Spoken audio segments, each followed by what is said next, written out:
And once this heat finally gets out of here, it's going to be a really great time to cuddle up with a warm beverage and a good book. So our expert with the Metropolitan Library Service Agency, or MELSA, is here with some new fall books by Minnesota authors. She says you're going to want to make sure they're on your shelf.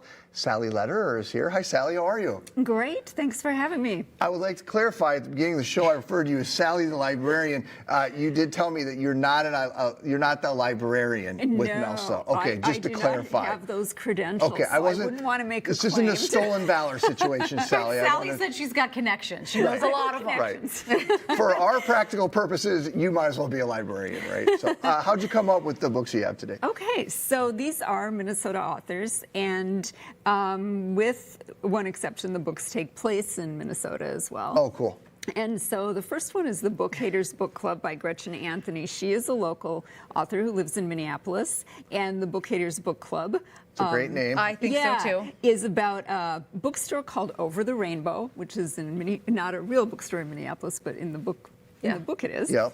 And the beloved owner, Elliot, passes away, and his business partner, Irma, thinks that she's going to have to sell the bookstore to a condo developer.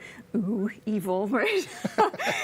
How dare they? Yeah, so because they've got some debt and things like that. But then, of course, a lot of the regulars come to the aid and kind of hatch a scheme to try to get the book going again. And Elliot, the proprietor who passed away, had a knack for finding the perfect book for anyone, even if they said they hate books or hate reading.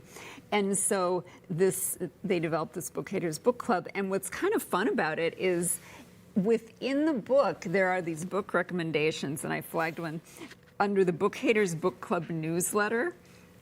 So they decided to publish this Book Haters Book Club newsletter, and these are actual book recommendations. And in the acknowledgments, Gretchen says which real bookstore owners and librarians gave her the recommendations that formed those Oh, really? newsletters. Oh, yeah, that's an interesting way to do that. Yeah.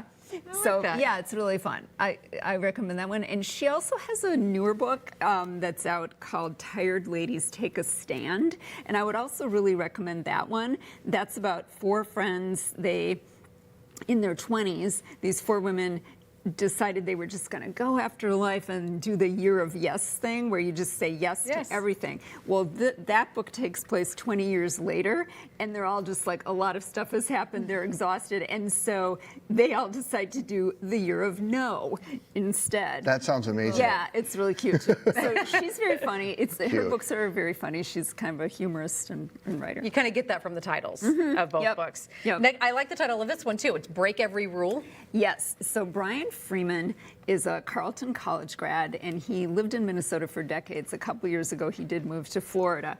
But he is active with this charity in Minnesota called Wishes and More, a children's charity. And every year he would auction off a name of a main character in a book that he was going to work on. Oh. And this little boy, Tommy Miller, happened to win it a couple years ago. And so the main character in Break Every Rule's name is Tommy Miller. Oh. And That's kind of cool. yeah, right. However, this Tommy Miller is hiding out in Florida with a false identity, running from the government as well as terrorists. And his wife and daughter are abducted. And it turns out his wife also had a dangerous past that she was concealing. And so she has left clues that he will have to, go through to figure out. Yeah. Sounds interesting. Yeah, it's super interesting. Yeah, Brian Freeman has lots and lots of books. So if you like the new one, this one, he's got quite a back catalog.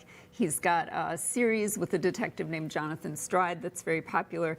And he is also the person who Robert Ludlum's estate selected to continue the Bourne series. Oh, that's huge. Wow. Yeah, it's huge. Yeah, so he's a great thriller writer. Nice. All right, what's next? Okay. Season for that. Right. So that one is by Steve Hoffman. He is a tax preparer and food writer who lives on Turtle Lake in Shoreview here. And so this is a memoir.